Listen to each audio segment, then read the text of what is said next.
heavyweight affair.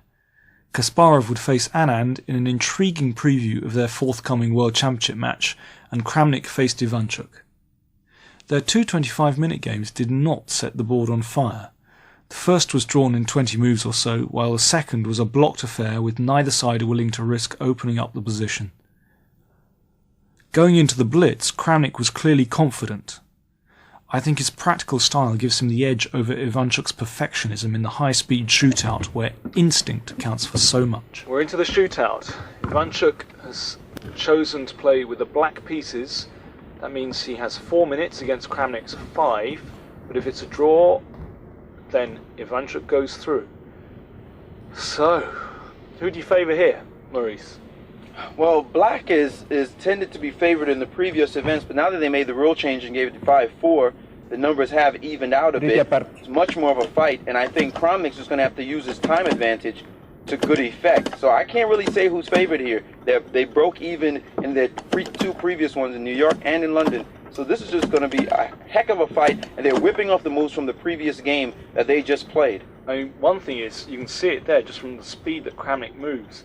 He is a tremendous blitz player. Ivanchuk the first to deviate. He's played his queen to e8. That's interesting. And now Kramnik slamming down bishop e3, which is what he did the last time. I'll tell you one thing. I don't like to take sides here, but if Ivanchuk gets through and wins that car, they better watch out in Moscow. I can't think what Ivanchuk would be like as a driver.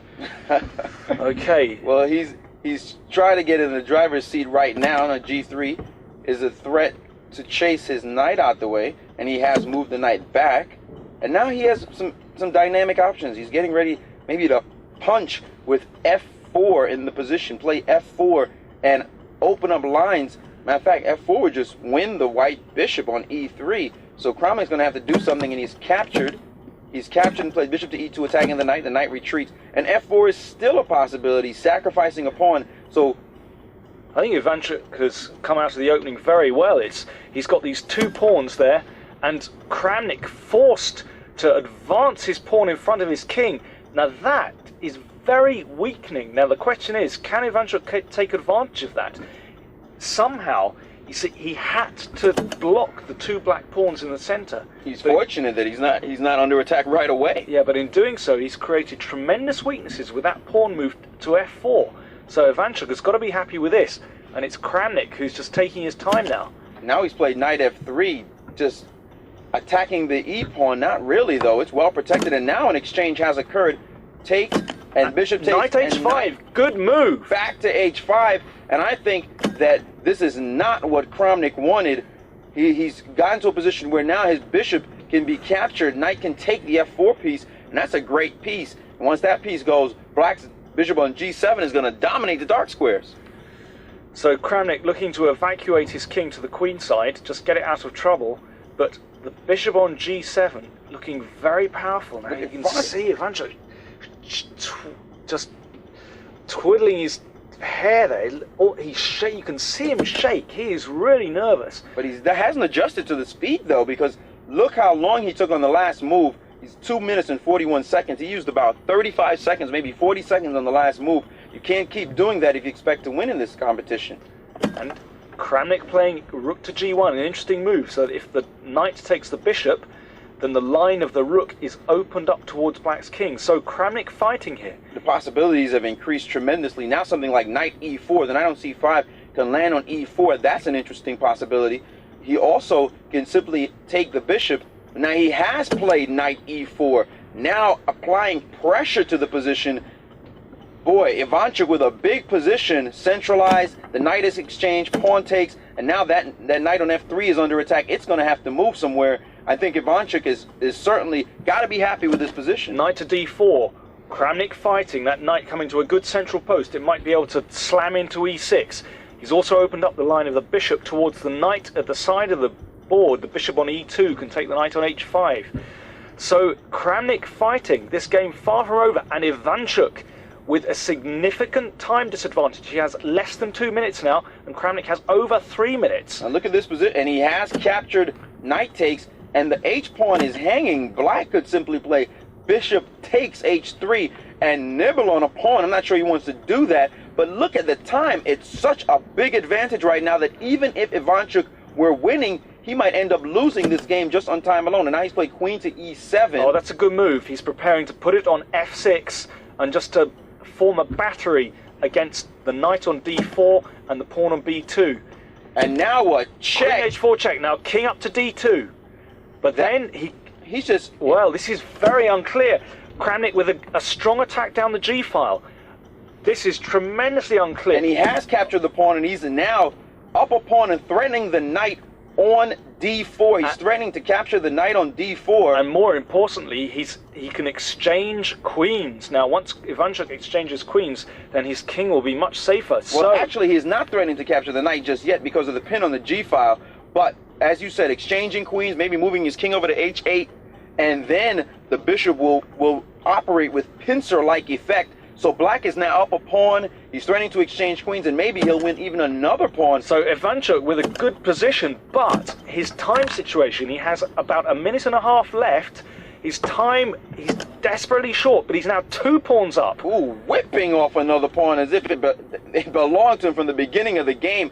And now Kramnik in big trouble, exchanging rooks, and he can only rely on the time to save him because he's down 2 pawns.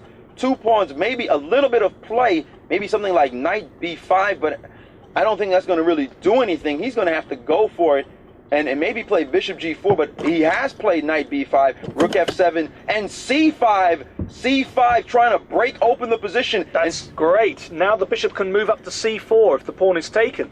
So Kramnik trying to find create as much confusion in the position as possible, and Ivanchuk down to his final minute. Oh, this is going to be good. Now d6, and the threat is to play bishop to c4, and look at this. Ivanchuk has ignored that possibility, and he goes after the white knight. Now bishop c4 would be answered by pawn takes knight, and black would have, count him, 3 pawns. Is it 3 pawns for the exchange? So Ivanchuk coming up with a great possibility, and oh, that's a very clever move. He's played the king to f8. Now that means his bishop on g7 is free to move. He's got out of the line of the rook. So, very complicated, but Ivanchuk looks to have everything under control. Kramnik forced to move his king back. e3 oh, check, that's nasty. King b1, and look at this bishop leap into the game. Bishop c4, and now there's some threat, and he's taking the pawn. He doesn't even care about his rook, and the rook has been taken. King takes, and oh, the knight has been forced into a miserable square, and now Ivanchuk dominating the game. His bishop forcing an exchange, and Ivanchuk winning clearly. The only question is, can he win in time? He has just 3/4 of a minute left. So this is a desperate situation with Ivanchuk. He's winning easily, but his time is ticking out. And Kramnik, he's brilliant at speed chess. Will he be able to play quickly enough? And now they're just whipping out the moves, and Ivanchuk has figured out how to queen. He's queened a pawn, and he could just claim a draw very easily here. He doesn't even need to because he's winning on the board. His king whipping over to pick off the last pawn, and Kramnik resigns. Kramnik has resigned. Oh, a brilliant performance by Ivanchuk in the shootout.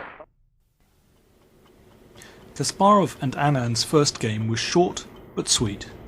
The game exploded in the opening, but just as quickly burnt out to a draw. The second game also saw a slightly unusual opening. Anand, playing white, opened with his customary pawn to e4. Kasparov played his favourite Sicilian defence, pawn to c5. Then came knight f3, d6, white pawn to d4, pawn takes pawn, and now instead of the standard knight takes d4, Anand played queen takes d4, which is a known line, but just a little bit off the beaten track.